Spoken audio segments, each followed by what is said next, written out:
di jalan Allah. Ini Masjid Enam Syuhada lagi dikunjungi sama Ketua Hilmi. Modal awalnya berapa Pak Yudi Pramuko? 750.000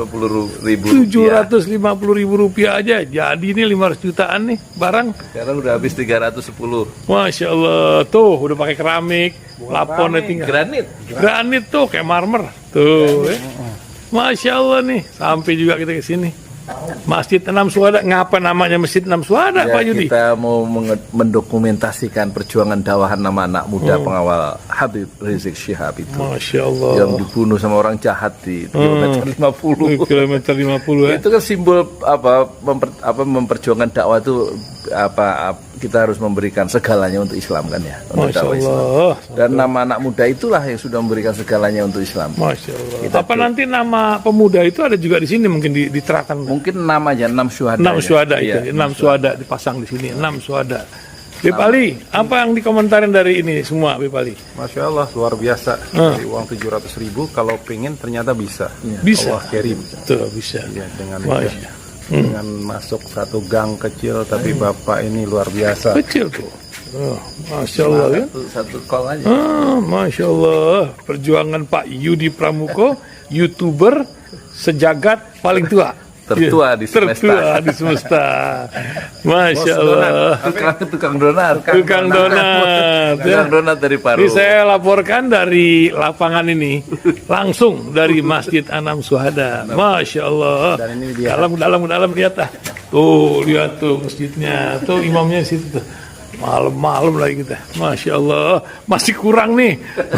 Atapnya katanya transfer aja dari rekeningnya di bawah tuh lihat. Assalamualaikum warahmatullahi wabarakatuh. Saya Yudi Pramuko, tukang donat dari Parung, YouTuber tertua di semesta. Gimana, sehat ya penonton semua, penonton pesantren Jolali di 5 benua. Jangan lupa di subscribe, di like, terus dibagikan, di share ya. Yang kita bahas hari ini soal harta kekayaan pejabat ya. Lagi rame, lagi viral. Ada yang lucu. Itu kan pejabat kita itu kaya-kaya ya. Kayanya itu nggak kelewat bukan berlebihan gitu loh. Ya sebenarnya akarnya karena nggak sederhana aja hidupnya. Ada rasa tamak gitu. Dulu kata bapak-bapak kita di awal kemerdekaan, tokoh-tokoh Islam itu, kalau kesederhanaan itu ada batasnya ya. Orang makan sederhana, mobil sederhana, misalnya kalau rumah satu sederhana itu berarti hidup sederhana. Tapi kalau udah rumah di mana-mana, itu kan sudah didorong oleh rasa tamak ya. Sementara kalau kekayaan, ketamakan itu nggak ada batasnya. Tapi kalau kesederhanaan hidup ada batasnya. Coba perhatikan ucapan Jenderal Hugeng ya. Laksanakan tugasmu dengan jujur. Perintah dia ke anak buahnya yang polisi itu. Perintahkan, kerjakan tugasmu dengan jujur. Kenapa? Karena kita masih bisa makan dengan garam. Loh. Berarti dia mendorong anak buahnya untuk hidup sederhana karena dirinya sederhana. Sekarang ada yang lucu. Yang lagi rame kan diperiksa itu siapa itu? Itu loh, anggota pejabat di Dirjen Pajak itu loh, yang kekayaannya sampai 250 triliun, kan setara dengan kekayaan Sri Mulyani dan juga kekayaan dari Mahfud ya, sekitar itu 250 triliun. Itu memang aneh ya orang Indonesia itu, apalagi kalau kita lihat Sri Mulyani ya. Waktu diwawancarai oleh Kick Andy kan kelihatannya ngegas terus ya. Waktu dicek, waktu ditanya sama Kick Andy itu, ngegas terus. Kayaknya ada sesuatu yang disembunyikan dan saya menjadi curiga ya, kita menjadi curiga ya tentang kejujuran intelektual dari Sri Mulyani soal apa yang dia ucapkan itu, dan persoalan-persoalan yang membelit ya, yang sekarang mendera dan membelit dia di ujung kekuasaan dia sebagai menteri, baik persoalan hutang yang dia kan yang selalu mengeluarkan uang untuk hutang atau meminjam hutang kan, dan juga kekayaan pribadinya itu kan yang jadi masalah. Jadi yang menarik itu sebenarnya bukan Rafael Alun itu yang sedang diperiksa oleh KPK, kata Novel Baswedan, kalau mau memeriksa kekayaan pejabat ya lewat LHKPN, laporan harta kekayaan pejabat negara, dia mengusulkan yang harus diperiksa pertama itu pimpinan KPK katanya. Satu Firly Bahuri, Alex Marwata, terus siapa lagi gitu. Dari situ. Kalau saya tidak dari situ. Menurut saya yang harus diperiksa pertama kali ya kekayaan pejabat ex gubernur DKI yaitu Anies Baswedan.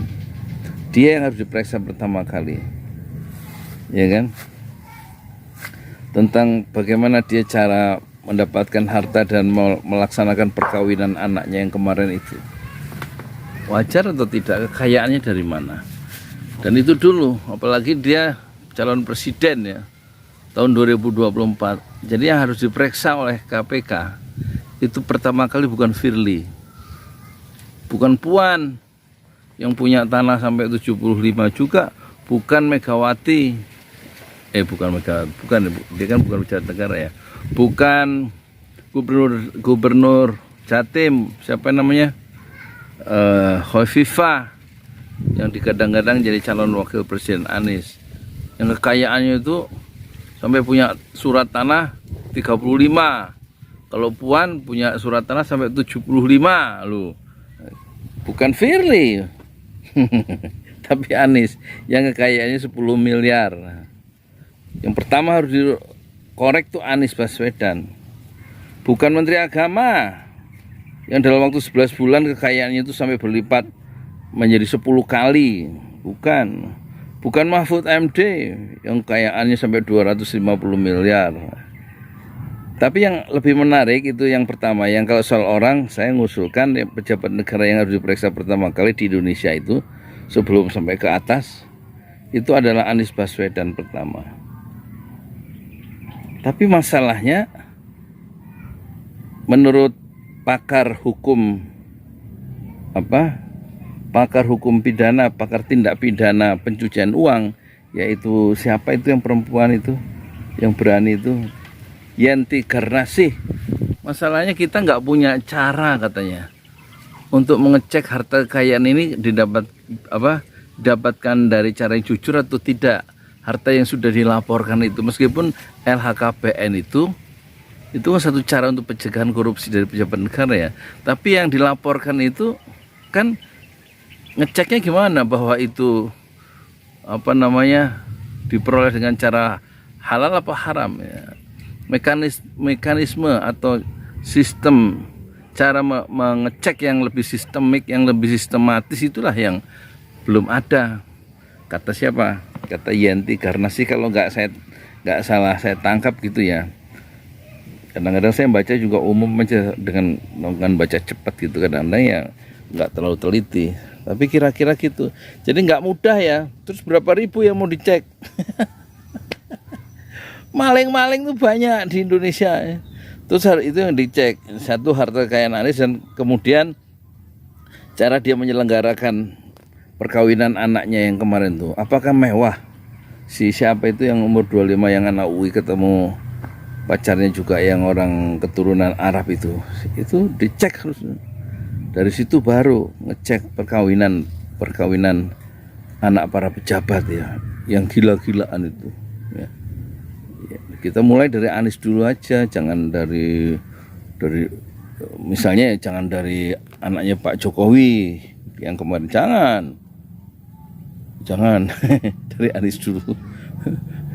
Dari Anies dulu, kalau itu berhasil baru nanti ke atas, jangan dari atas ya. Kalau nyapu itu sebaiknya sapunya harus bersih ya. Kalau nyapu itu katanya atau membersihkan meja, lapnya harus bersih. Tapi kalau menurut saya lapnya itu atau yang harus dibersihkan itu ya lapnya harus bersih, tapi yang harus dibersihkan itu mejanya siapa dulu. Saya nggak setuju dengan pandangan Novel Baswedan harus mejanya Firly dulu, tidak, atau kantongnya Firly, pimpinan atau Alex Marwata. Yang harus dikejar dulu ini semua calon presiden kita, yaitu Anies Baswedan. Kejujuran dimulai di saat sebelum dia menjabat, dan kejujuran harus dimulai sejak di dalam pikiran. Dan kejujuran itu ada di dalam diri Anies Baswedan. Saya Yudi Pramuko, tukang donat dari Parung YouTuber. Tertua di semesta fasbir sabron jamilah. Bersabarlah dengan kesabaran yang indah. Assalamualaikum warahmatullahi wabarakatuh.